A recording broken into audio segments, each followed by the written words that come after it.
Here we are. This is the all-new iPhone XS and the all-new iPhone XS Max.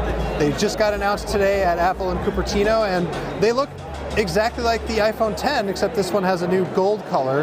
And of course, the XS Max is a little bit bigger. But honestly, if you weren't seeing them side by side, it doesn't look that huge. It's not a huge giant surfboard like the old iPhone Pluses were. So the big features to know about this one here, the regular iPhone XS, has a 5.8-inch screen, but the XS Max has a 6.5-inch screen.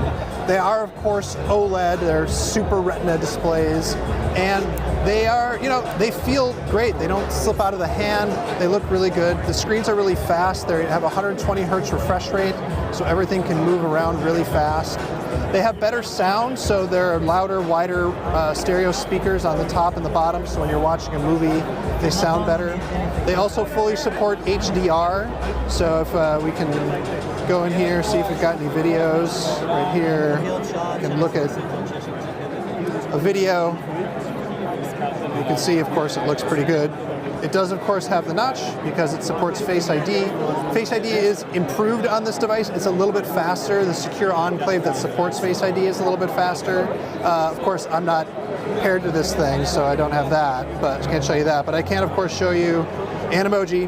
That guy's not me. We'll look at that.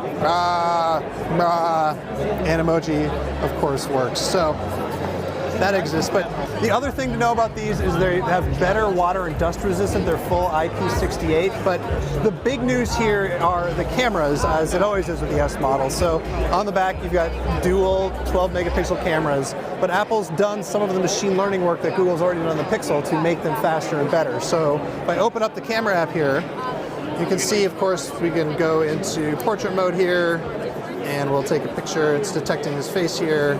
We'll just take a portrait mode, or we can just do it myself. Hey, portrait mode.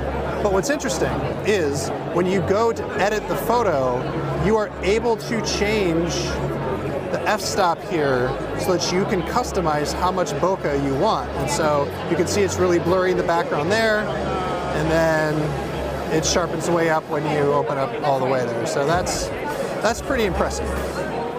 We'll discard those changes though, save that photo for somebody else. The chip is an A12 Bionic, and that means it's fast, of course. And so if we were to open up one of these games, here's one of the games I demoed on stage called Blades. And it's going to take a second to load, but once it comes, the graphics are, very smooth, and the lighting effects here are very impressive too. So we can just kind of look around there.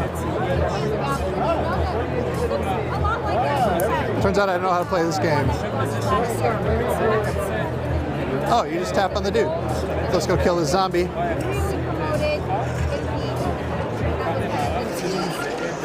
Kill the zombie. Hooray. Other internals worth noting, you can get up to 512 gigs of storage on this thing, which is just a ton of storage.